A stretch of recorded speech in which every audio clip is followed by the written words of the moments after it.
అడిగి వచ్చినవాడు పరీక్షించడానికి నారాయణుడు వస్తాడు. ఒకప్పుడు డొక్కా సీతమ్మ గారు ఎంత అన్నదానం చేసేదో మహాతల్లి. ఓ బ్రాహ్మణుడు వచ్చాడు, కూర్చోబెట్టి అన్నం పెడుతోంది. ఆయన అన్నాడు, నాకు పెళ్ళవలేదు, ఇన్నాళ్లకు పెళ్లి కూతురు ఒప్పుకుంది చేసుకుంటానని, కానీ బంగారు ఆభరణం ఏదైనా పెట్టమంది, ఏదైనా ఆభరణం ఇస్తే అన్నం తింటా, లేకపోతే తిన్నన్నాడు. అప్పటికే అన్నదానానికి ఆవిడ ఒంటి మీద నగలన్నీ వెళ్ళిపోయి ఒక్క కంటి ఉంది.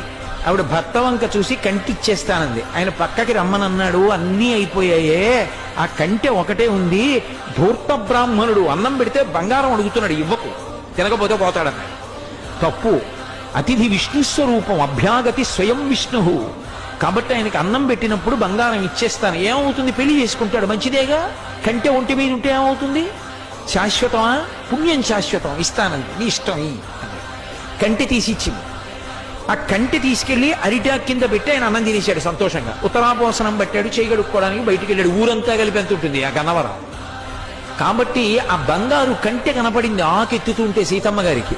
అయ్యో వెర్రి బ్రాహ్మడు కంటె మరిచిపోయాడని పరిగెత్తుకెళ్ళారు పిలుద్దామని. కనపడలేదు. భర్తని పిలిచి వెతకమన్నారు, ఎక్కడా కనపడలేదు.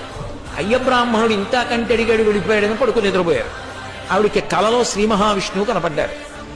సీతమ్మ, ఇంతమందికి అన్నం పెడుతున్నావే, ఒక్కసారి నీ చేతి అన్నం తినాలనిపించి. అడిగి వచ్చినవాడు పరీక్షించడానికి నారాయణుడు వస్తాడు. ఒకప్పుడు డొక్కా సీతమ్మ గారు ఎంత అన్నదానం చేసేదో మహాతల్లి. ఓ బ్రాహ్మణుడు వచ్చాడు, కూర్చోబెట్టి అన్నం పెడుతోంది. ఆయన అన్నాడు, నాకు పెళ్ళవలేదు, ఇన్నాళ్లకు పెళ్లి కూతురు ఒప్పుకుంది చేసుకుంటానని, కానీ బంగారు ఆభరణం ఏదైనా పెట్టమంది, ఏదైనా ఆభరణం ఇస్తే అన్నం తింటా, లేకపోతే తిన్నన్నాడు. అప్పటికే అన్నదానానికి ఆవిడ ఒంటి మీద నగలన్నీ వెళ్ళిపోయి ఒక్క కంటి ఉంది. ఆవిడ భర్త వంక చూసి కంటి ఇచ్చేస్తానంది. ఆయన పక్కకి రమ్మనన్నాడు, అన్నీ అయిపోయాయే, ఆ కంటె ఒకటే ఉంది. ధూర్త బ్రాహ్మణుడు అన్నం పెడితే బంగారం అడుగుతున్నాడు, ఇవ్వకు, తినకపోతే పోతాడన్నాడు. తప్పు. అతిథి విష్ణుస్వరూపం, అభ్యాగతి స్వయం విష్ణు. కాబట్టి ఆయనకి అన్నం పెట్టినప్పుడు బంగారం ఇచ్చేస్తాను. ఏమవుతుంది, పెళ్లి చేసుకుంటాడు, మంచిదేగా. కంటె ఒంటి మీద ఉంటే ఏమవుతుంది, శాశ్వతమా? పుణ్యం శాశ్వతం, ఇస్తానంది, నీ ఇష్టం ఈ. కంటె తీసి ఇచ్చింది. ఆ కంటె తీసుకెళ్లి అరిటాక్ కింద పెట్టి ఆయన అన్నం తినేశాడు సంతోషంగా. ఉత్తరాపోసనం పట్టాడు, చేయగడుక్కోవడానికి బయటికి వెళ్ళాడు. ఊరంతా కలిపి ఎంత ఉంటుంది ఆ గన్నవరం. కాబట్టి ఆ బంగారు కంటె కనపడింది ఆకెత్తుతుంటే సీతమ్మ గారికి.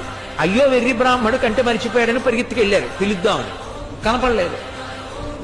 భర్తని పిలిచి వెతకమన్నారు, ఎక్కడా కనపడలేదు. అయ్య బ్రాహ్మణుడు ఇంత కంటె అడిగాడు, వెళ్ళిపోయాడని పడుకుని నిద్రపోయారు.